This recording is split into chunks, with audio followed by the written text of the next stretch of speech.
And you don't you don't record your visual podcast, do you? You just do the audio? I only have uploaded the audio. Oh, okay. Yeah. So I still got like 20 something episodes that I have not uploaded on YouTube and shit. No, that's good. You feel me? That's and good so, like, though. Look, if I die, it's over. My fucking podcast is gonna go with number one. Okay? This is mark my motherfucking words. If I die in this motherfucking progress, this motherfucker's gonna literally see the fucking blueprint of how to fucking start from the get. Yeah. You feel me? Don't say you're gonna die, bro. I'm not gonna, bro. I am gonna die. Hey, we all are gonna die. We're all gonna die. This is legit. Hey, look. Just no time soon. Yeah. No time soon, bro. I'll record this part. Tycoon shirt. You know what I mean? Like, gotta look consistently like you're the same motherfucker in every episode. It's okay. I'll Photoshop it in. Yeah, cause I just ended season 1. I think season 2, I'm just gonna do a straight audio because like not that many people more people listen than people actually watch in the visual podcast. And then people, they want to do shit. They're in the car. They might be working out and they want to listen to it. They don't want to watch it and do it. So. Right. Troy, are you ever smoke? Do you smoke? No. Go ahead. For sure. So anything. Do the little boomerang. Bam. Just like that. That cat, dude. We got a fluff bar. You feel? This is for you, brother. Oh, good looking. Yeah, man. Cause I already be knowing. We cool now, but What kind of microphones you use? those are I got the same exact fucking mic, bro. They're great mics, right? They're great. Fucking awesome, bro. I originally bought it to record music, but I found out I was trash, and so I went to fucking the podcast, and they still work. They're great. I even got the little I don't even know that. the little thing for the sound. It blocks out the sound. The little Stick guard? yeah. Oh, I got that too, but it's more for like it's just a fucking plastic thing with the padding inside that you put the microphone Like in. muffle it up. Yeah. Okay, yeah. Instead of muffling the whole room, it just muffles around the mic so that your sound Oh, that means stays. you have like a condenser then, huh? Yeah. Mm-hmm. And then I got the soundboard. That's pretty much all you needed. The microphone, the what's that fucking shit called? That shit and headphones. That's it. And a computer. Yep. That's it. I even did a podcast. I had to do one on my phone. Like you can do it over your phone. You just have to have a mic thing for your phone as well. Yeah, today's like quality of phones are like you can do anything off. You can do You can like anything. stream off of it, you know, do all the extra stuff. And like, You I'm gonna give my boy your number. His name is Beto. He's gonna come at like 2:30. Okay. Okay. If just in case the recording goes like way Oh yeah. crazy. Okay.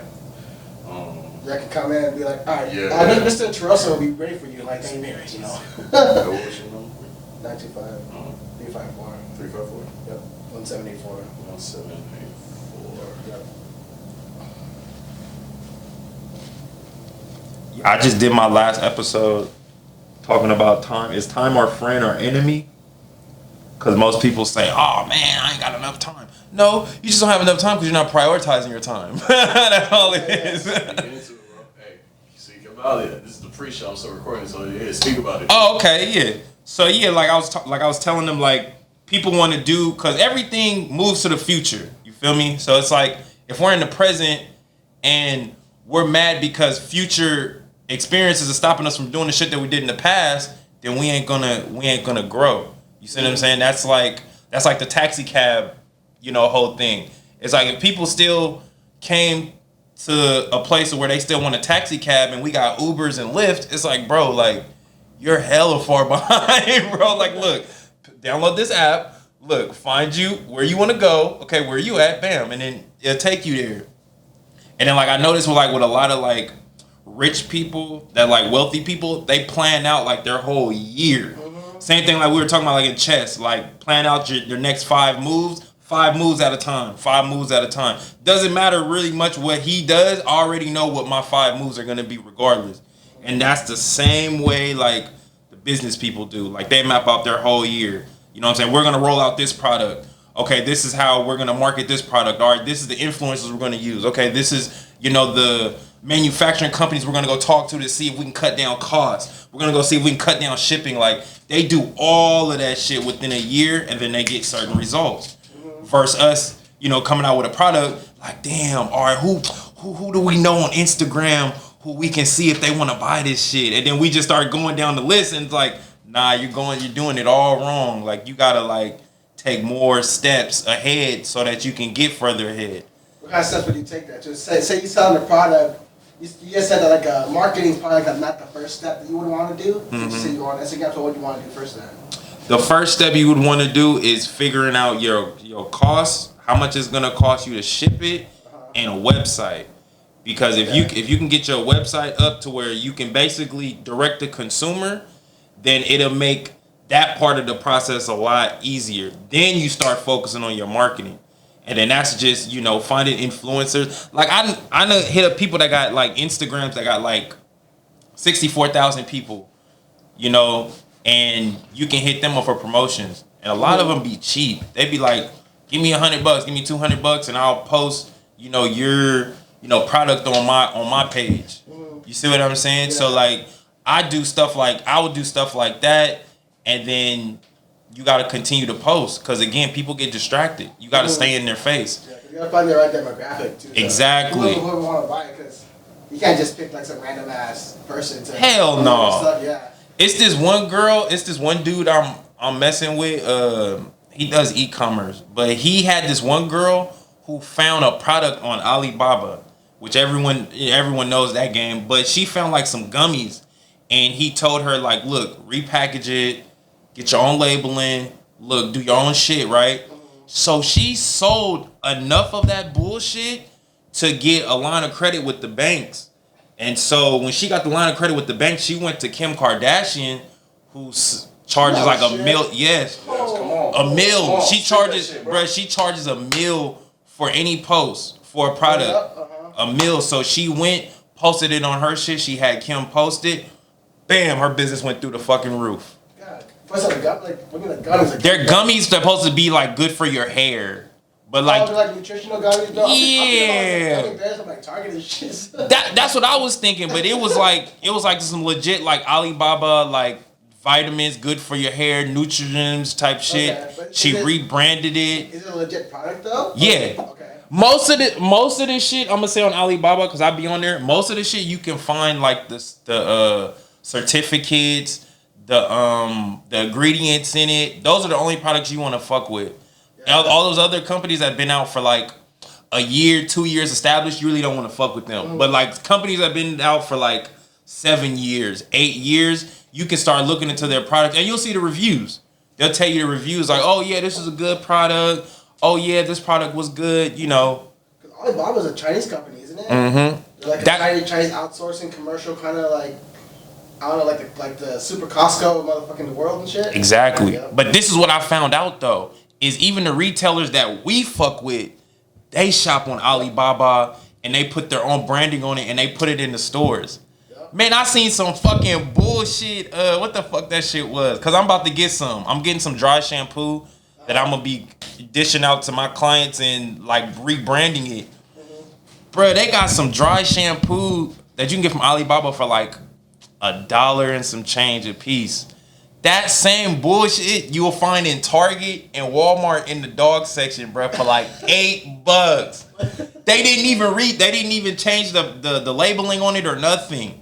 Really? $8. Wait, so this dry shampoo, is that for dogs or is that it's for dogs, yeah. Okay, it's so that you don't have to like literally like get the water, get the soap. Yep. You put the foam I know, and you scrub it in. Yep. I'm trying to get some of that shit right now. But the one that I'm getting, it's like flea preventive and like all of that shit. So I'm waiting on my package right now. I'm waiting on that shit, and there's a dog picker upper. I mean a dog picker upper, a dog shit picker upper. Yeah, instead of the traditional like the one with the handle, it's a fucking thing, man. It's raw. It's like this, right? And you put the poop bag on it, and literally you press the button. And it opens, and you release the button, and it scoops it up. And then you take the bag off, tie it up, throw the shit away. That way you never have to fucking touch the shit no more. And like the biggest like thing with the other scoopers is that it's too fucking big. Nobody's gonna carry that shit around, brother. Literally the fucking. Is it like one of those things that kind of like some like magician kind of deal, where kind of like folds out or whatever? It don't fold out. It's kind of like fuck. How can I explain it? It's kind of like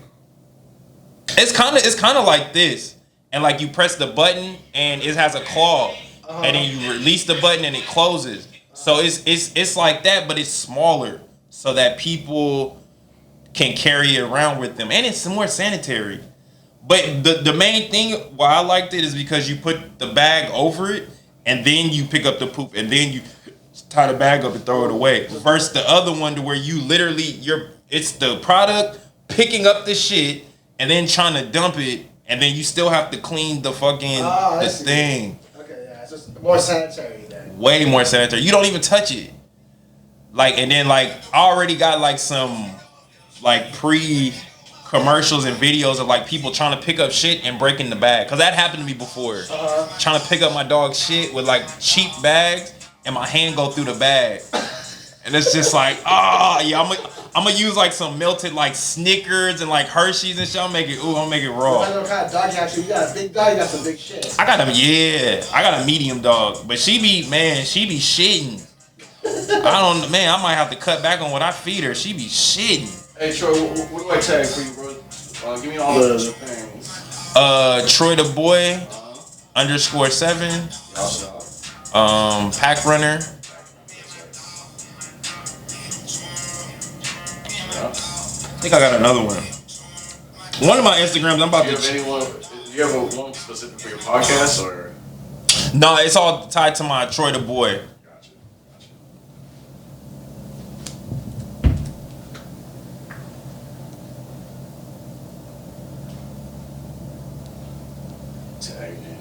Look at this. We doing this here. Tag, bro.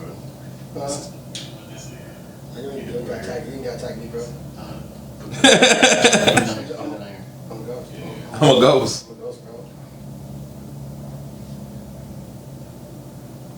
Bam. Let's see. We're gonna go season 3. No motherfuckers know. What kind of season we got today?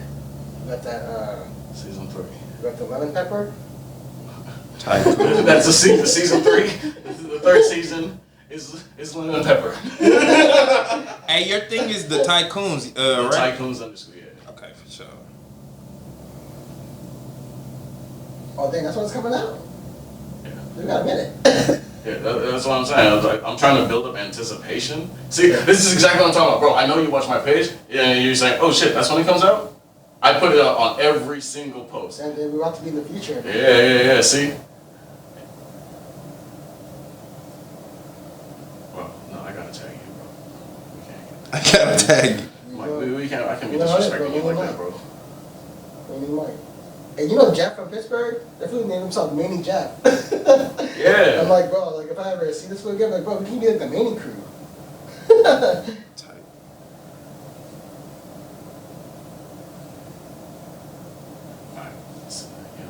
And it's just the Tycoons podcast? It's just the Tycoon Tactics. Okay. Yeah. Tycoon Tactics, bro.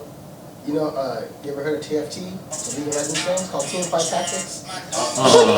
It's like strategical chess.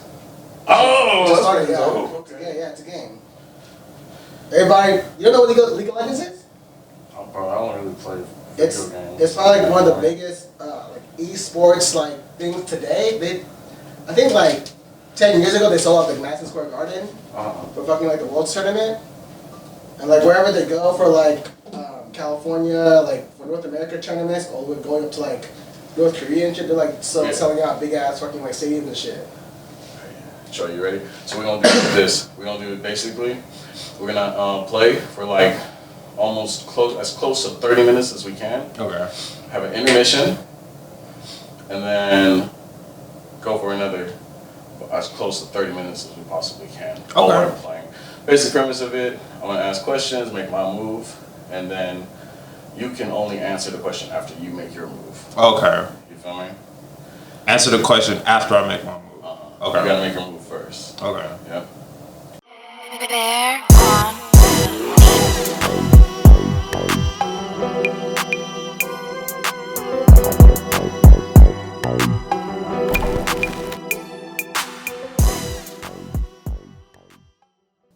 Boom, boom. Tycoon Tactics. We are live here. With my friend, my good friend. And we've been business partners before. Yep. You know, and so very excited to do this podcast with you. We got Troy, the boy, CEO of the PackRunners, right here. You guys, Troy, how you doing, man? I'm doing good. Good, brother. Good, brother. Have you ever played chess before? Oh yeah, definitely. Yeah, for sure, bro. For sure. So you feel pretty confident with your skill set and very confident. Cool, man. Cool. So guys, welcome to Tycoon Tactics. This is season 3. Again, we're here with Troy, the boy, and basically, the premise of this season was I was inspired by 2 things. One of it being a very popular show on YouTube where they eat chicken wings and stuff. And I can say the name. I got hot ones. I want my royalties later. Okay, but hot ones where you eat chicken wings, answer questions, right, and it gets harder and harder and harder, right? And then the second thing I was inspired by was this book called Your Next 5 Moves, which basically was the premise of that was grandmasters who could think up to 15 moves ahead, right, and its application to business, right. And so today, that's basically what we're going to do. You just ask questions, play some chess, and get to know the people. I'll give you a platform to tell your story. All right? Blueprints, methods, and strategies. You guys ready here? So. All right, man. Your first move. So, sir, what is your name and where you from?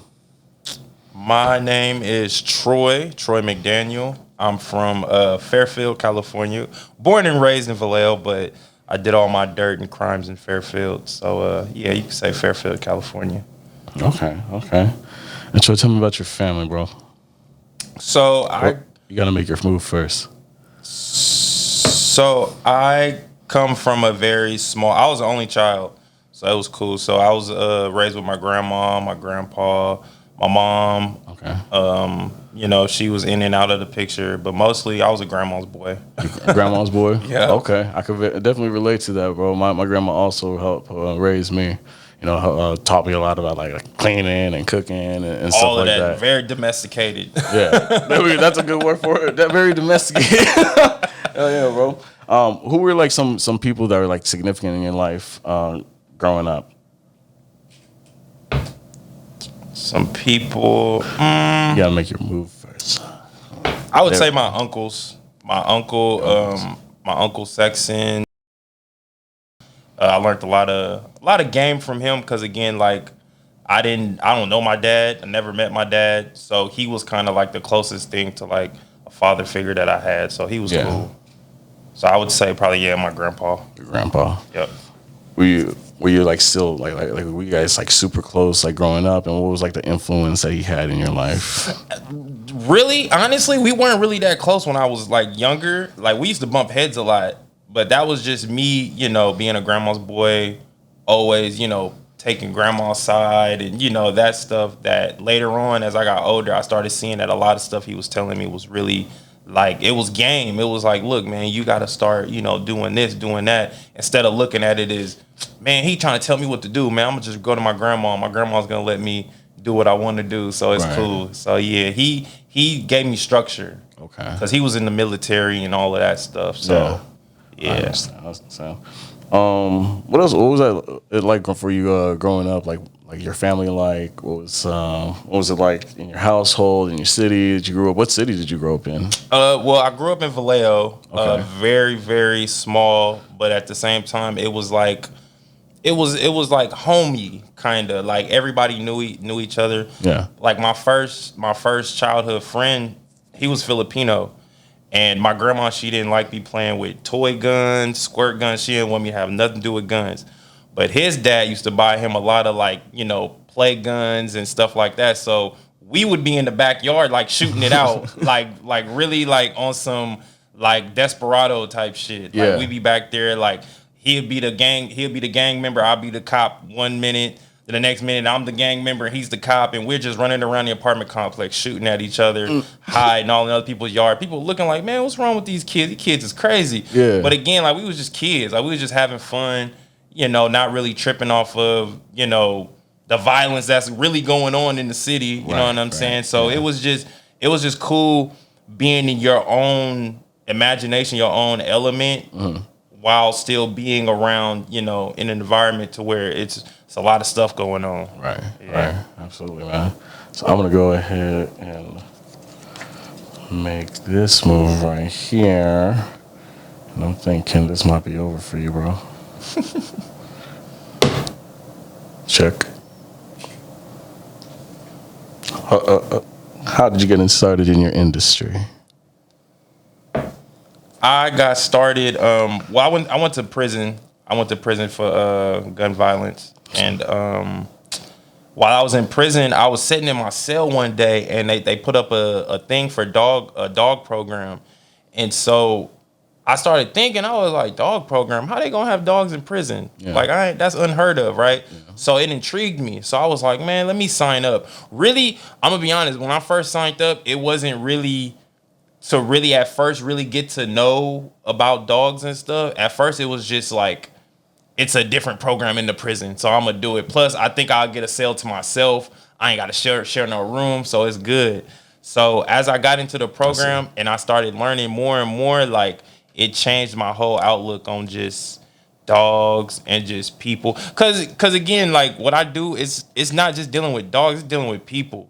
Like, you got to be able to connect with the people in order to connect to the dog, because, again, like, you know, dogs, they deal with energy. So you can't just have, you know, a dog misbehaving and not be contributing with your own energy and habits in some type of way, shape, or form. So I had to learn all of that stuff. And so once I got out of prison, I got into a daycare. Needed a job, so I started working for a doggy daycare. And then from there, I started seeing all the dogs that were at the daycare that had like behavior issues. And plus, I didn't really like the staffing. I didn't like being told what to do. I felt like it was very, very undermanaged. Like they didn't really honor and appreciate me for like the skill set that I had, because I was way advanced. Yeah. Like way advanced. Like they would leave me, like no exaggeration, I would be in a warehouse with about 60 dogs by myself and just having to like keep them calm, you know what I'm saying, making sure they're not fighting, because you know dudes, they call off. You know, dudes call, like I'm supposed to be in there with at least 3 people, right? And you know, dudes, they call off, they show up late, so I'm in there to the neck. And you know, luckily I know what I'm doing, so you know the dogs, you know, really didn't fight, none of that crazy stuff. So after I got tired with that, I was talking to it's funny, our one of the guys in the that got me into financial services. He the one that gave me a game. He was like, man, just start a business. Yeah. Like he just said it like that nonchalant. He was like, man, you know what you should do? You should just start a business. And then he kind of like just walked me through like a little bit of the blueprint. You know, look, this is what you do. You fill out this form so you can start this. And then boom, from there, you just start, you know, doing what you were doing. Yeah. And then from there, I never looked back. I just kept pushing, kept learning. And yeah, that's how PackRunner started. That's crazy, bro. That's crazy. Don't think I forgot I'm killing after your neck, bro. So what could somebody do if they were interested in doing something like what you're doing, or getting into the industry, basically? I would, well, first of all, I would see what's your niche. Like as a dog trainer, that was my first, I would say, mistake. Is I got into it wanting to do everything. Okay. And what I mean is, you know, I wanted to do dog walking. I wanted to do boarding. I want to do training and boarding. I want to do private class. I want to do class. So my biggest thing is to find out what you're good at. You know what I'm saying? Some people are good at certain aspects in dog training or dealing with animals, and then some people aren't good at certain aspects. I'll give you an example. Me, I deal with behavior. I like transforming the behavior of, a dog. I like to work with the owner to give them tips and habits on how to get their dog to behave to their commands at all times. That's what I like to do. So me being a puppy trainer, it's not really my fit. You know what I'm saying? Me being a dog walker, someone who babysits your dog, nah, that's not me. I want to be more in the field and in depth on helping you with the major qualities that you want out of your dog. But for somebody who may say, well, I'm kind of scared of dogs. I don't like to get bit. And it's like, okay, then puppy training would probably be good for you. Or, try to pet sit for a few of your neighborhood dogs and see, if that works out. But again, you have to know your niche. Don't just get into it like I did and it was a good thing, but at the same time, you don't, this is to save you time, because I had to figure out like, yeah, dog walking, that takes too much time, and dog boarding, nah, I don't like that. So it took me time to figure out like what I was really good at. But like I said, once you figure out what you're good at, then that's when you start building your brand. Build your brand, build your infrastructure on how you want to do it. And don't just get in the gist of just doing the job, getting the money, doing the job, getting the money. Like man, put the money up so that you can build an infrastructure. You wanna set it up in a way to where it's like, how can I minimize talking to 30 and 40 clients a day that's inquiring about my services when only 10 of them are actually gonna buy? How can I make it easier for people to contact me who want dog walking or dog training in this area? You see what I'm saying? So it's putting in the work so that people know who you are, know your skills, and then it's investing into yourself so that you can make the people who are trying to find you a lot easier. And it makes it easier for you. Because if you're just drowned in referrals and people you have to call back and, rude clients who just, want to negotiate prices, you're going to get burnt out fast. Yeah.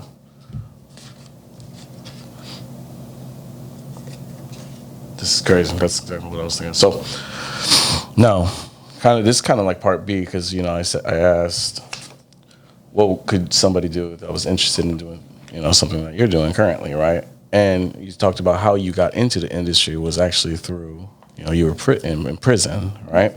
So, what is it like for someone like you when you fuck up? Right? Take me through that process. Maybe you can take me through that day that you were arrested or going through trial, or you're charged, or whatever it may be. Maybe take them through what was the thought process. And when you first, so look, when you.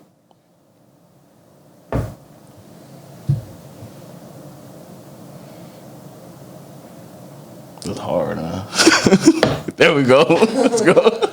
So when you first get arrested or you get pulled over by the police, automatically you get this feeling of fuck, I'm in trouble. It's like when your mom tell you, no cookies before dinner, and then she's in the room, and then you try to go in the cookie jar, and the cookie jar makes so much noise she hears you anyway, and then she catches you. So it's kind of like that shock of, damn, I got caught doing something I'm not supposed to do.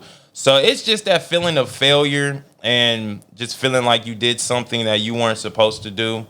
And then the whole trial court process, that shit is mentally draining.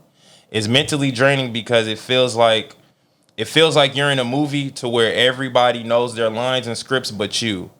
And it's a lot of deals being made. It's a lot of jargon that's being used that you don't understand. And it's a lot of lies.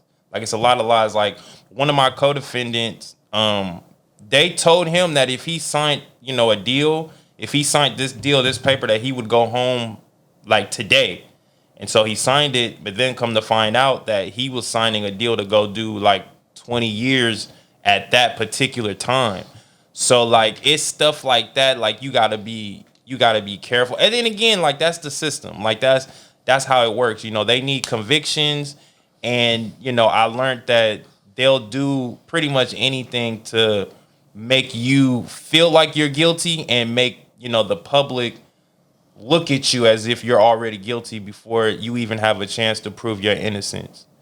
And then, so the whole court process is mentally draining. You got to be like mentally strong. You got to stay prayed up, and you got to have a strong support group.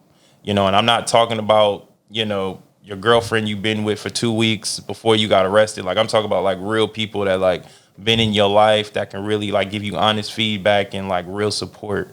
And then just going to prison, you have to be your own individual.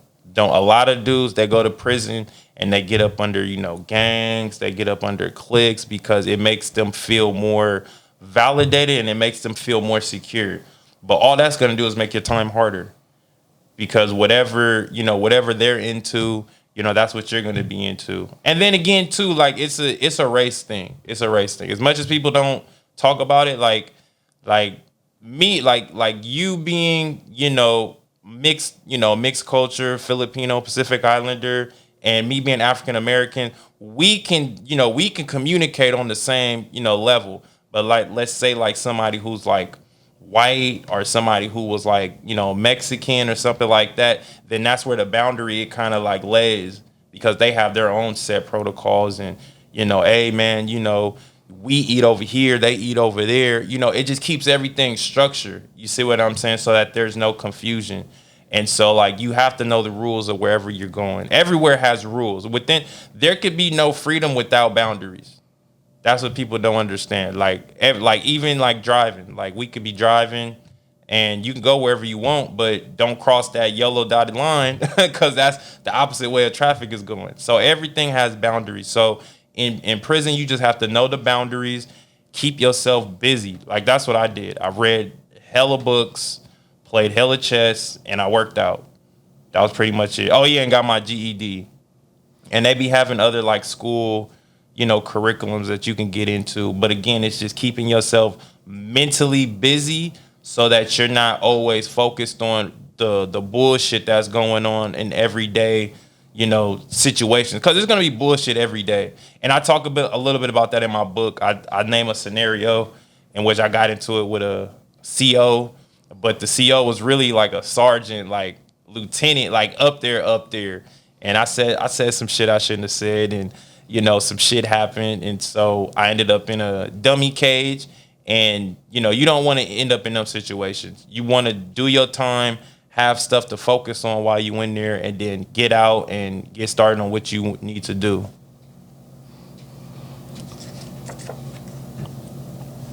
Thank you, brother. That was, man, a couple things that I took away from that. So I recently actually got a chance to be a juror. And the only reason why I decided to become a juror was if I walked in and the person had a vitamin D deficiency, nah, I'm not gonna sit here and waste my time and fucking do this whole process, right? But it was a sister, and I was like, damn. I started thinking about like my nieces and my cousins who are black and Filipino, and I was like thinking like if they're in this predicament, I'd want me in their corner. I'd want me to assume their innocence. Absolutely. Right? Because that's literally what the jurors have to do. They literally have to be there in the mindset that this person is innocent, and they literally have to prove them guilty. And the defense, oh my goodness, did a wonderful job. And I can see exactly how if someone was in a predicament like this, that, it was just a very petty case. It was just over a cell phone being broken, right? But it got all the way up here. And the claim was this lady claimed that, her wrist was twisted and, she threw her phone right after. But come to find out, it's July. It's out in the middle of the pandemic. And this lady turned off the AC. It's like 105 degrees. And, the defendant, right? Yeah, the defendant is asthmatic. And it's 105 degrees and she wants the AC on, right? And it was this whole thing. And I can understand how they're saying, oh, she did this. And the defense, how the court system is, the defense doesn't even have to actually say anything. Yeah. They actually don't even have to be there at trial, technically. They could just say, look, I'm innocent. I'm assumed innocent. This is America. I'm innocent until proven guilty. And wow, and I learned a lot, man. And I don't know how other people feel about that, but I've never been arrested. I never got in trouble with the law. I have tons of family members that have, right? So I can see, but I mean, if you ever got a jury thing, I would just go, man, and just learn how this goes, because then you start seeing wow, this is fucked up. This is real fucked up, right? Thank you for sharing that, brother, because I have families. I have one that's currently going through the system. I have one that has 8 more years. Yeah, 8 more years until he gets out, right? And he's my age. He's he's 9 months. This is my first cousin. Got the same last name as me. We got the same initials. How we grew up together, and it's a bad decision. And it's crazy too, because one of my co-defendants, not co-defendants, one of my cellmates, when I was fighting my case, he had a murder. And he was going through the motions of going through trial and stuff. And he was telling me, the process in which picking jury selections. And just how, they pick certain people to come up. And then it's they ask them certain questions and stuff. And, you have the option to say whether you like them, they can stay, or nah, get rid of them. And it's it's people in there that's their family is law enforcement. You see what I'm saying? Or, they work for the government in some way, shape, or form. You see what I'm saying? So it's once you get your jury, and even for the people that's in the jury, it's cutthroat.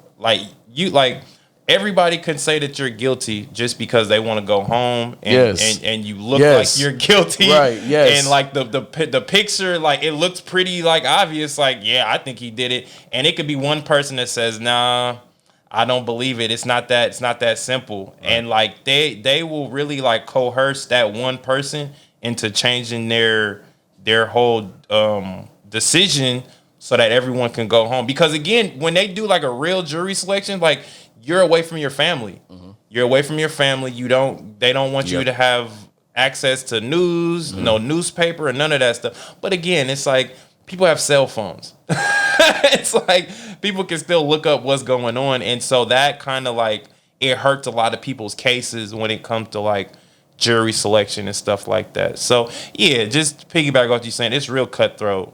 Absolutely, man. And I think we're coming pretty close.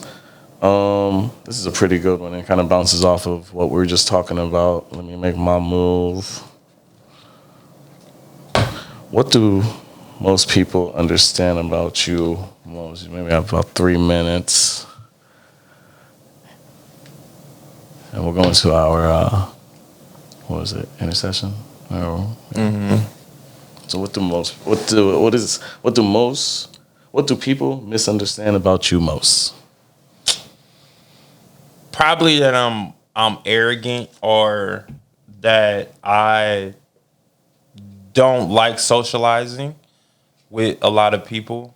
And that's not the case. It's just I'm very I'm an introvert.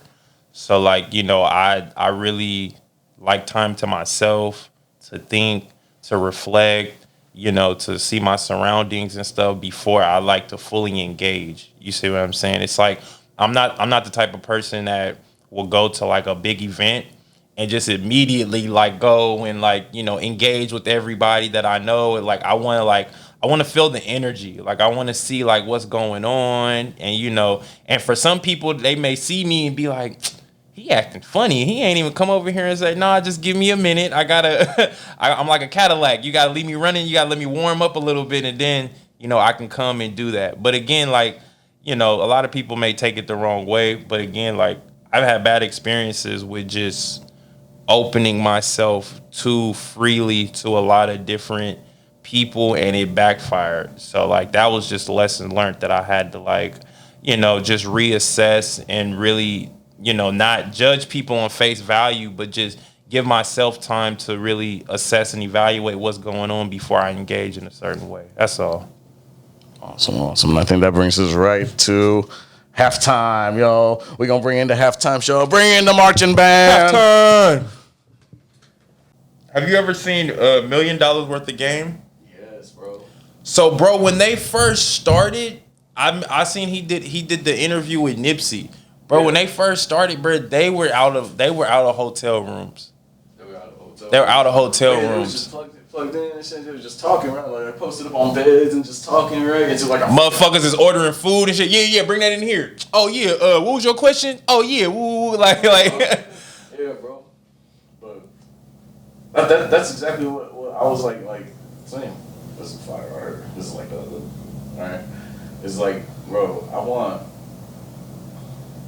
people to like feel exactly that, bro. Like, if he could do it, I could do it. Like, what's different about that guy that I can't do, right? Exactly. I want them to feel like, bro, I can do it better. I know I can. Like, please, I'm absolutely not the fucking best at all, right? But I think my motherfucking execution's motherfucker. That's the key. Yeah. And I think that's really what differentiates me from a lot of people. It's just like, yo, I'm a motherfucker make this bitch happen. Like, it's not even a question of is it gonna happen, but when is this motherfucker gonna happen? Yeah. Right? But yeah, bro. And then you having fun with it. Yeah. Like, it's not like hella like stressful. Like, you're not tripping off of how many streams you get. Like, we're just doing the shit. Bro, we're just recording. We're just creating. Yep. You know what I mean? You never think about streaming your shit? That's exactly what I want to get into, Go bro. on Twitch or some shit? Yeah, so I actually have an YouTube or interview. whatever? I have an interview sometime next week with my boy. His name is Seth, A Maniac. He streams on fucking Twitch, and he's like, you know, he has like, well, I don't know, like the shit, right? Like, I'm not familiar with it at all, right? But I want to get into it because I know people are making some dough doing that shit. And I'm like, I have no clue what the fuck that is. Like, it's so foreign. And now Twitch versus YouTube, you gotta pick your platform, bro. Yeah. And so that's exactly what I was like thinking. It's like, yo, I gotta go on Twitch and like, I think that's gonna make me different. I said go on YouTube. Go on YouTube? I'm not gonna choose. I'm gonna go on all. Yeah, you can do both. You can do both until you become unless you become a big name and you become a partner, then you gotta choose. Yeah. Yeah. But yeah, bro. Like, I just think I just want to bring knowledge to people. Yeah. You feel me? Real knowledge, like, not real knowledge. I think YouTube you a bigger platform. Yeah. My opinion. For sure, man. 'Cause I mean, but I also want like the potential too, because it's like, hey, what if you see when I was like looking into getting a podcast, it was like 2019, and I was like really like digging hella fucking deep in. I was just like fucking, oh, what the fuck is Like Joe Rogan and shit? Yeah, bro. And then I started looking at podcasts hella different, right? Because I'd be like watching it and I'd be like, okay, what kind of mic is that? Yeah, that's what I was doing. What is that thing he's fucking... Where are they at? What's this background? Yeah. Like, I'm like, okay. I need that map on the Yeah. What's fucking... I forget what Joe Rogan's, dude is, right? Look at this shit. I need a guy like that. Like, right here.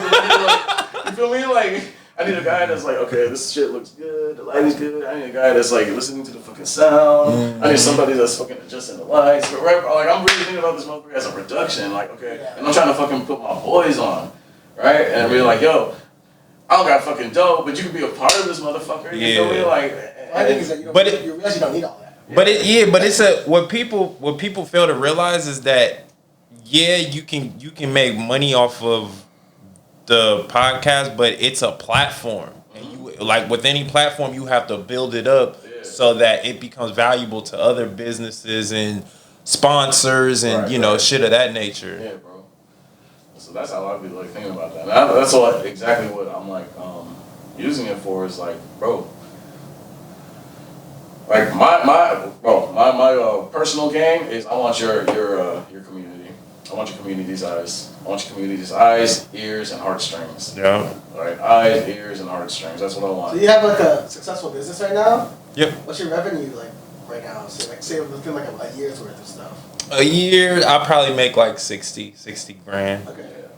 But I'm trying to get into because now I'm trying to get into more products. Because with services, one thing that with services is you don't want to get in the habit of selling your time for money.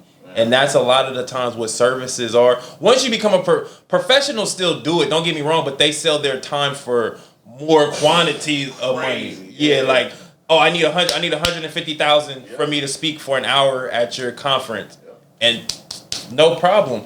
But as far as like having the service along with products that you can streamline with it, then that's where you make serious dough at. And that's what I'm just now getting into. I'm getting into the dog products and the what's the shit? The courses, the e-courses and shit like that. So I had a friend that took computer classes at LMC, and he was telling me like his whole deal going back to school was to try to develop an app that would solve an everyday problem. Yeah. It's like what the fuck is that? Like what kind of app would that be? Yeah. Even to this day, I can't even fucking answer that question. You know? Did he answer it? No. Ask Carl, bro. Carl's the one that thought about that shit. I mean, it's good. It's a good start, right? But yeah. But you gotta that's where things gotta start catching and getting something around. You feel me? Like if it's a fucking idea, like a T-shirt. Right? Yeah. Okay, let's make a fucking T-shirt. Let's see how it do. Like who fucks with it, right?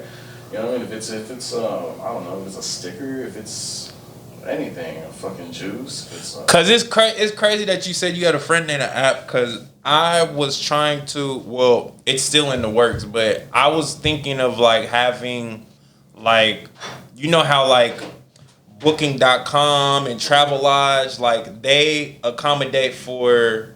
It's coconut. Oh yeah. It's they accommodate for like people that's trying to travel, right? So I had a client I did a session with, and they were like, they need somewhere to board their dog, but they don't know where. Yeah, so it's hard because like when it comes to like dog things, it's like you then like throw them in like a kennel, like throw them like where the fuck, you know what I'm saying? It to me it seems a bit inhumane. Kind of a weird one. It's cool. I'm not gonna give As long as they're gonna explode on me, it's all good. Yeah, I was like, that's why I was like squeezing it. I was like, alright, it's still tight. Yeah, it's still yeah, because like even when it comes to like hotels, like it's hard to find a place that accommodates pets at hotels. Like you gotta go through every single one. There's like little specialized menus or whatever, this and that, just to find that one little like amendment. You know? yeah. And so I was doing research, and I found out that like Priceline and Booking.com, what they do is they get contracts with the big hotels, and basically the big hotels pay them commission on bringing people to their thing. Yeah. Now the other one, now Expedia, this is the one that people really don't like, and honestly, their business model really doesn't do good. They buy rooms at wholesale. They buy rooms at wholesale prices. So like for an example, they'll buy 100 of these rooms here at the Hilton, and then they'll put them up for more than what people could just come here and pay for themselves. But at the same time, they're offering rental. They're offering rental, and if you need a plane ticket, they'll offer all of that in as a bundle. And then they have a clause in the contract which says that if they don't sell whichever rooms they don't sell within a certain time frame, then they'll just give them back to them, and they'll give them their refund.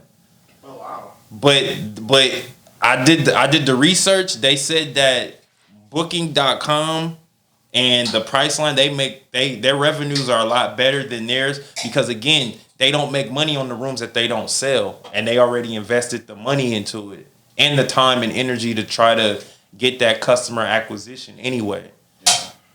So I was thinking of, to bring me back to my point, I was thinking of like, what if somebody came out with an app that accommodated pet owners to be able to, I need boarding. Oh, well, these are the top boarding places, you know what I'm saying, within your area who you could, take your dog to, while you go on vacation. And then already have contracts with them saying that, look, man, I'm going to be driving people to your kennel or whatever. It has to be top of the line. But look, we need this.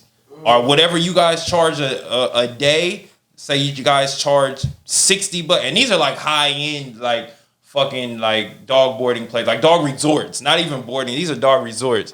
let's say they charge $80 a night. You guys have to give it to us for 50. And then we'll make the margins up from there, you know, just to be able to market it to the customers and shit. But on top of that, we would have to offer transportation as well. Yeah, to make up for the extra. That's where the money would go. Yeah. And then you would put people on subscription, you know, if they travel, you know, monthly or, you know, every so often. Oh yeah, here's a membership. Yeah, whenever you guys, just pay this every month, and whenever you guys go, bam, your dog is already taken care of. So yeah, that was another one, because they stay in Vallejo, and like all the boarding places in Vallejo, they're fucking shit. Vallejo. Shit. Cause I stay in like Santa Rosa, and like I was even looking in like places like Petaluma and shit, and their shit is cool, but it's pricey. It's pricey for like what they offer. It's like they'll offer your dog boarding, right? And then they'll say, oh, but your dog can get the luxury activity package, right? Which is tacked on more than the actual boarding rate. So then you just ask yourself, well, what if I don't want the luxury package? I just want boarding. Like, what differentiates me getting that package from my dog just having boarding? What, is he just going to be stuck in a kennel all day? Like, not that many play sessions out? Like, what is it? So, like, that's the only thing, like, I didn't like about it. It's tough because some of them can be aggressive, some of them can be like so it's tough. But. And most of the people that go traveling a lot, which are like high end people, their dogs most of the time aren't really aggressive. Their dogs most of the time are just hella playful, jumpy, yeah. But like for like the lower end people, oh yeah, like I say like lower to middle class, their dog be aggressive as a motherfucker.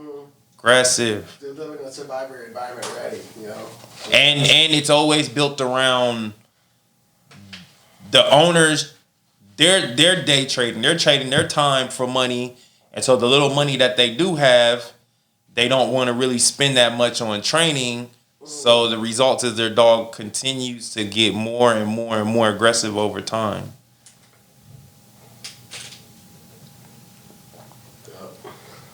I was telling one of my dog training partners about that. I was like, yeah, man, because we were talking about like getting burnt out and like customer acquisition and all of that stuff. And I was telling him, I was like, yeah, I look at it like this. It's three types of classes in the world, okay? There's broke people, there's middle class people, there's rich people. The broke people, they have time on their hands, but they don't have no money. The middle class people, they have money, but they don't have no time. And then the rich people, they have time and money.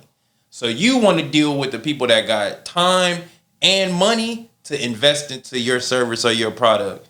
And the middle class people, you can invest into them too, but again, it has to be that good for them to really invest that money into it, because they're really, working for like, nurses, correctional officers, they still have to go and report to work. You see what I'm saying? You have to be like their source of entertainment. Exactly. Or their source of, hey, you don't even have to worry about your dog while you're at work. Look, your dog's gonna be here doing this, doing that. Yeah, that's why boarding and daycares, they make the most money as far as in that industry. Boarding is like, it's the top. Yeah, because that goes along with the whole like medical industry as well. It's like when you have behind the scenes content. Shout out Michael Alcantara. Yeah. You don't see Manny Mike. We got some fire, yo. I'm really excited for this. Some of this stuff I'm like listening to. I'm like, bro, this shit gonna be some fucking fire. You feel me? I can already imagine it and shit like that. And I don't really I got to the point where I was like, I don't really give a fuck about like the likes and shares and comments and shit like that. As much as like, yo, I want to really like attain like a community that like likes my fucking shit. And like, bro, let me get like 100 of you, and then 1,000 of you motherfuckers, and then shit, let me get 5,000, then 10, then 50. You feel me? And just cater to y'all. Yeah. You feel me, bro? Let's see. I don't know whose move it is. I think you moved first because we ended off the question, right? So I believe it's my move, right? So we're back from fucking halftime. Troy, the boy. Yep. So what is your sign?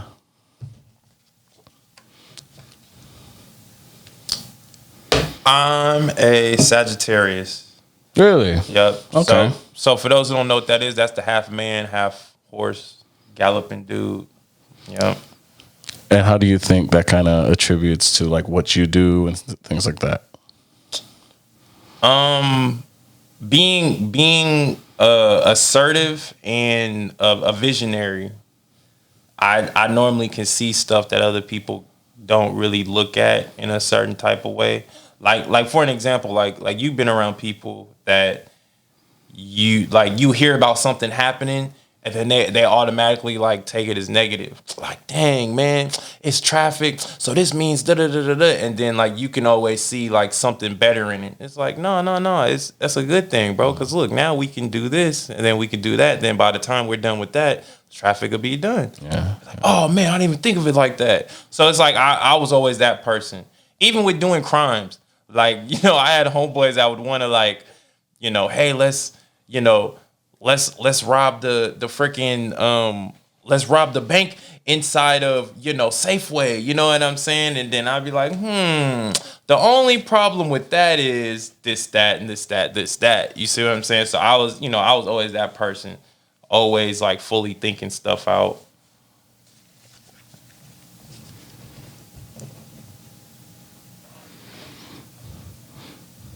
Check them out and I'll take yours.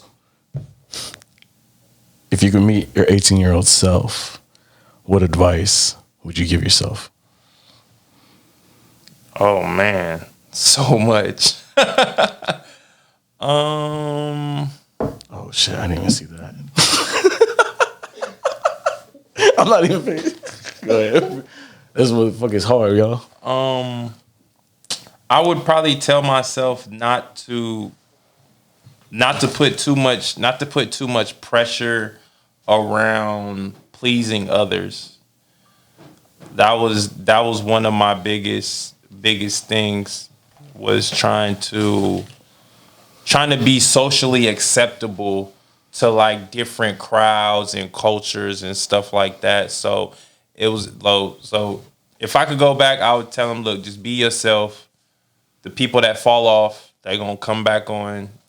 Because you being yourself is going to do you more benefit than trying to please people that's going to run off anyway. So, yeah. And I had to learn that because, like, again, like, my grandma, she had us in church heavy. So, like, we grew up in church and around a lot of different people. So, in church, you got to act a certain way. You got to sit a certain way. You got to, dress a certain. So, like, just being in that environment, it kind of added to that, because I was in between, being, introverted and knowing that, the stuff that I wanted to do versus being in an environment in which I can't think like that. You can't be like that. You have to be like this. And so like just always going back and forth. It was kind of like a tug of war. So yeah, that's the reason why I said that was, yeah, just trying to be a people's pleaser. Don't do that. That's big, man. And I think especially at that time, in most people's lives, they really try to attain, the approval of like a lot of like temporary people, really, in like the long scheme of things, yeah. Right? Like they're super temporary people. Like I still in contact with a lot of people. Like, I went to me and Mike went to high school. We're still tight and stuff like that. We're kind of like related, right? He's like my cousin. Or some yeah, I don't know how, right? But like they're like, yeah, his mom went to your mom's wedding, and I was like, wait, what? Okay, like, I love that. Right, so that now we're related, right? It was like Filipino law, all right? But anyways, like, but a lot of my same friends that like I was like hella down for, and I would have like damn near like killed anybody, or died for, right? Like, bro, I didn't even have like a text or a call for you for like years, like years. And it's not that we're not friends, but it's like, it's different. Yeah. You know what I mean? And it's a lot of, you grow, and I think like a lot of like youngsters, they seek that approval from people who are super fucking temporary in the long scheme of things, bro. Well, shoot, bro. Let me make my move here. Let me see. You're just taking pieces at this point, bro. Take me through your morning routine. Goddamn. Morning routine. Okay, so wake up, wash your face, get dressed, get the dog situated. And getting the dog situated is really like the morning walk, you know, the routine, just to kind of like clear the head, get everything, you know, situated mentally. And then, you know, after that, get some coffee. Then from the coffee, it's the actual phone. I don't like looking at my phone as the first thing of waking up, because I feel like, you know, that kind of like it kind of like brings anxiety the first thing you wake up. Like the first thing you wake up, you don't want to be concerned about, you know, emails and text messages and, you know, notifications. Like you really want that time to be clear headed, to take care of your personal needs first, get, you know, everything on the home front situated, and then deal with that. And I feel like a lot of people, they've got caught up in the habit of letting like their phone and social media and other things kind of be a direct lifeline to their, you know, to their just life and just routine. And it shouldn't be that way. I mean, how many people do you know, as soon as, you know, the text message sound goes off, like they're looking around, and it's like, bro, that's not even your phone. Like we all have the same text message tone. Like we all, like you could be in a public place and somebody can get a text message and, you know, you didn't feel the vibration, but you'll still, okay, I just wanted to make sure. So yeah, I make sure that, like, you know, I take care of me first, you know, get my animals situated, and then from there, then I'm ready for the world, you know. But don't just wake up and reach over and grab your phone, because then that's going to take you out of balance. Now you're more focused on, you know, stuff that you can't really deal with at that moment, the first thing you wake up. And so I don't like doing that. That just, it throws me off. That's big, man. That's big. And I think I need to get better at it. All right. But I like to not have my phone. Man. Like, you know, like it's kind of weird, right? But it's like, it's almost like I'm getting away, right? Like, and that sounds fucking scary as shit to say, bro. But that's like the It's truth. the Like, I truth. like not having my fucking phone. You know, I like putting it fucking down and just being like, It's just just, being. woo, bye, see you later. Like, I ain't got no fucking tracking device on my ass anymore or nothing, right? Like, shit. But awesome, man. Thank you for that, brother. Troy, bro. Before you got into doing what you're doing with your business, what was your favorite job? And tell me about that.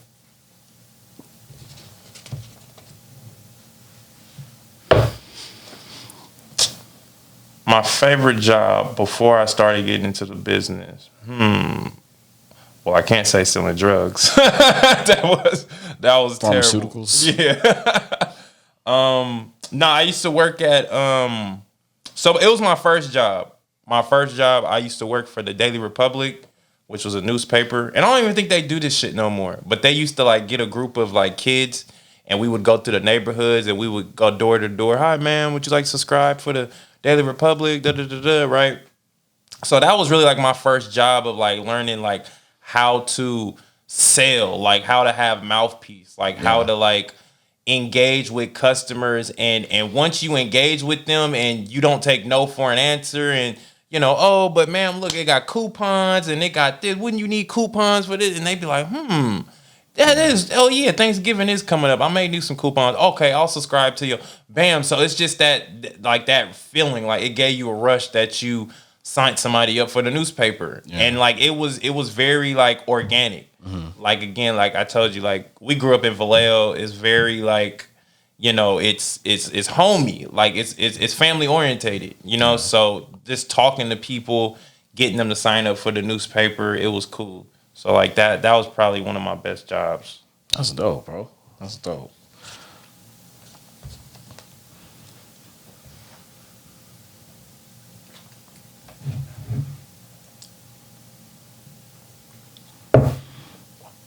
What's the biggest lesson thus far your career has taught you?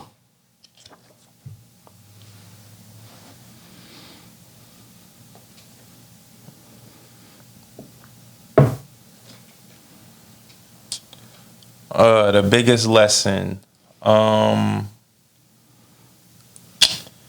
is that patience comes with having patience comes with a plan.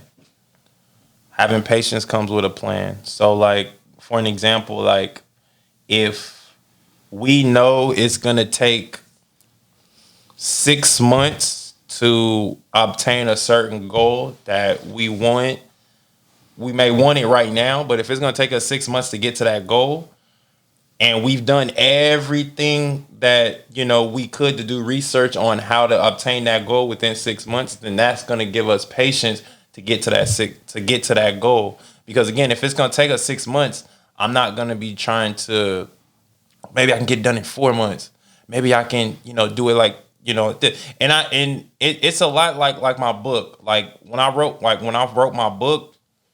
I wanted to put the book out like the stuff I was putting in there. I was like, man, like I want to share this with people. I want to, but again, like it wasn't ready. Like it wasn't edited right. Like the formatting, to put it into an ebook, like all that stuff wasn't ready. So I had to like calm myself down and kind of like stop the anxiety of wanting to put it out versus me putting it out the right way. And that it's everything that I wanted it to be. So like patience is a big thing that it taught me, and it's something I'm still learning.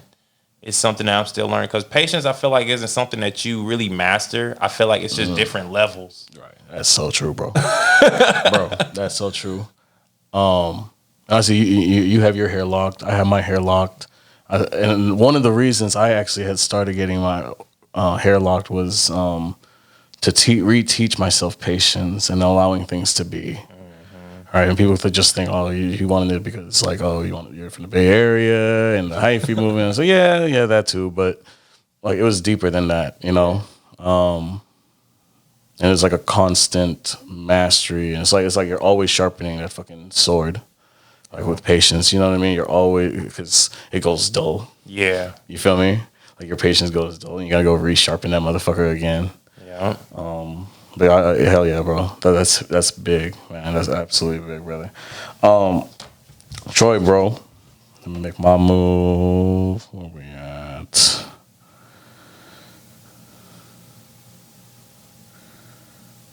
You trying to I think get I can still do position. this, right? If you could be remembered for anything, what would it be? If I can be remembered.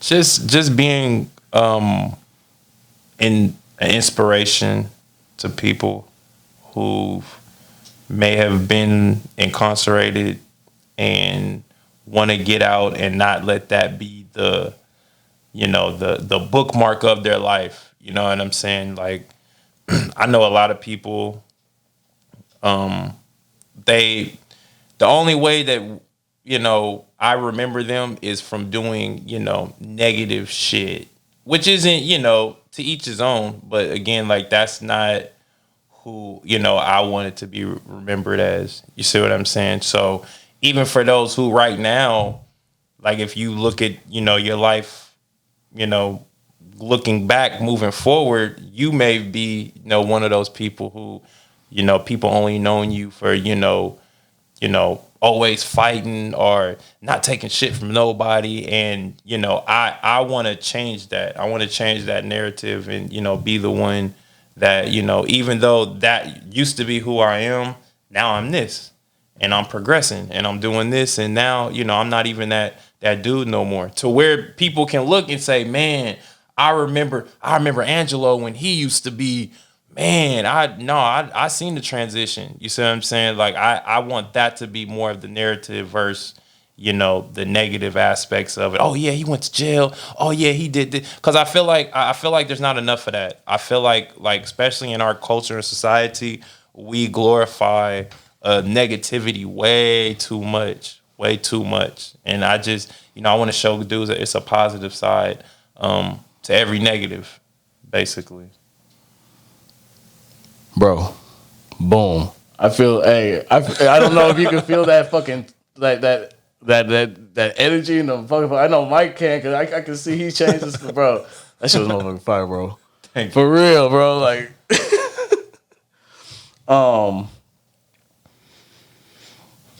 and this is maybe a general question. We can also apply it to be very specific to you and your industry. What do you think the world will be like in 5 years? Oh man! And I want to apply this to you personally. I want to apply this to your industry, and I want to apply this to just generally the world. Mm-hmm. And we can do however you want, backwards, forward, whatever. So, right now, how I see it is, technology is gonna first of all, technology is already like restructuring our life anyway. Like if you really notice, like, the stuff that you like on Instagram, the stuff that you look up online, you're going to get advertisements and you're going to get certain stuff pertaining to that same stuff that you clicked on. You know the little button that says cookies and you click on it. Yeah, they're selling your information to say that, hey, look, Angelo likes this. You guys should market him with this. You see what I'm saying? So I feel like over time, technology is going to really, really understand us as far as like our habits and what we want, to the point to where the stuff that we naturally do, like for instance, like there's self-checkout. So pretty soon, like that job's going to be obsolete. We're not really going to need, people to hand us our groceries and ring us up no more. And we're going to see more of that. But on the flip side, it's going to be good because it's going to give us more of a chance to like be more social again. I feel like our culture has gotten very, very antisocial because everyone just wants their electronics and they want to, leave me alone. So I feel like once we get to that point of, like I said, technology is really the ones doing all the tedious work that people are trying to do to earn some income, I feel like people are going to get more creative to find out ways to support themselves, while technology does the stuff that we don't need them to do no more. And as far as my industry, I feel like we are going to get to a point in which we don't need dog trainers as much as we used to. Meaning education. People are going to be more educated on how to deal with animals and how to communicate with their dogs, to the point to where, we'll be able to have whatever animal we want. You know what I'm saying? I got a grizzly bear, you know what I'm saying? And I know that if I feed it this, and if I do this to it, and if I socialize it with this, it's going to be okay. And, I feel like people are going to, because there's people out there that's already doing it. Like there's a fucking guy on Instagram. I forgot his name. He's the Black Tarzan, but he fucks with every type of animal, bro. Like every animal, and he teaches you about it, and So I feel like we're gonna get to that point to where it's like, oh man, if he's fucking with rattlesnakes and shit, I could do that shit. Like, you see what I'm saying? So I feel like, yeah, like we're not really gonna need dog trainers as much. It's more gonna be just places that are dog friendly, that we can send our dog, like dog amusement parks. You see what I'm saying? Like, oh yeah, I just sent my dog, to dog playland. I'll come back and pick him up, later. Yeah. And then what about you in 5 years? Where do we see you in 5 years? Oh, 5 years? Shit. I guess maybe I should have rephrased that portion of the question. So where do we see Troy in the world in 5 years? Definitely managing or in development of dog facilities for humans, and just getting better at teaching a vast majority of people about dog psychology, how to deal with dogs and that sort of thing. But mainly like dog like amusement parks and shit. Like that's that's my thing. Crazy, bro. That's how when you said that, I was like, yo, what? Like, yeah. I want like dog water parks and like a whole bunch of shit. Like I just want shit for people to be able to, take their dog and their dog to have fun so they don't have to really worry about it. I know we got daycares and stuff like that, but again, like that's only one, that's only one facility. That's only one niche. Mm-hmm. Like, dogs like to swim. Dogs like to, dig. They like to, that you got huskies. Huskies like to do sledding. You know what I'm saying? We need places that you can take those type of dogs there so they can get that experience, even though like they don't have to do that shit no more, but still like simulate, that they're in Alaska somewhere sledding. Yeah. Yeah. Absolutely, bro. All right. And then this is my final question, right? Let's see. What's my last move here? This is a motherfucking good one. Check. What's your next 5 moves?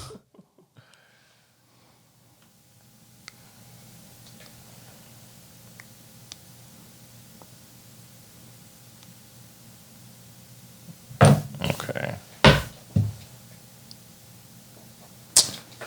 So, my next 5 moves? Damn. Okay. And just tell you I'm like spontaneous, like... Sure, off the top of your head, yeah. Okay, so I would bring my queen out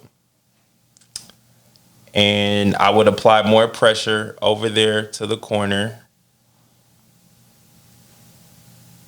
And then I would start I'll start sacrificing the pieces that are interrupting what I'm trying to do over there. And then I would castle. That was fire. Hey, bro. That was hella specific, too, right? With the chess game. What about, like, right now in life? Oh! I was like, damn, you really on this game? You after my motherfucking neck right now.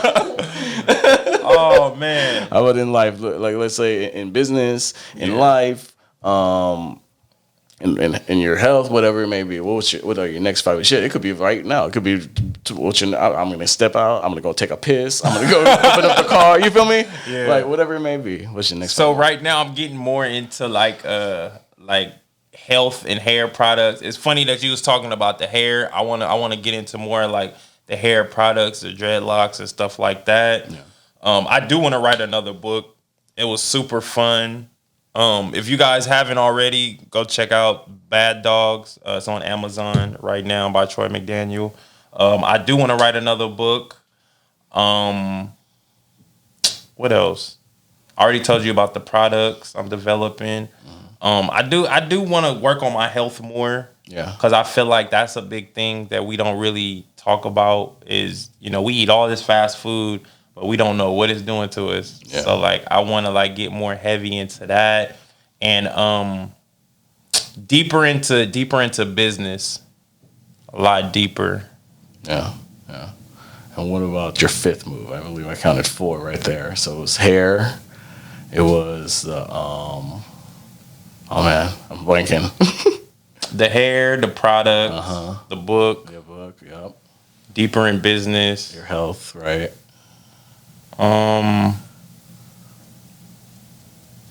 That's a good one. Probably just to, I don't know, probably just to network more. Bro. More networking. Oh, yeah. Being able to be a walking, talking billboard, a professional friend maker. Like, hell yeah. Absolutely. That shit is like big. Yeah. Because I don't network enough. Yeah. What do you think hinders that? Not setting aside time for it, time management, and just finding the right networks. So yeah, that's something that I'm gonna be planning on doing this year. Networking. Yeah, that's networking big. And building some better relationships. That's big, bro. Awesome, man. Well, hey, where can the people find you, Troy? Right at the camera, where can the people find you? You can find me on Instagram, TroyTheBoy_7. We're on YouTube. That's PackRunner TV. And yeah, man, go check out my book, The Bad Dogs, on Amazon. And yeah, that's where you guys can find me. Bang, bang. That's it. It's a wrap, yo.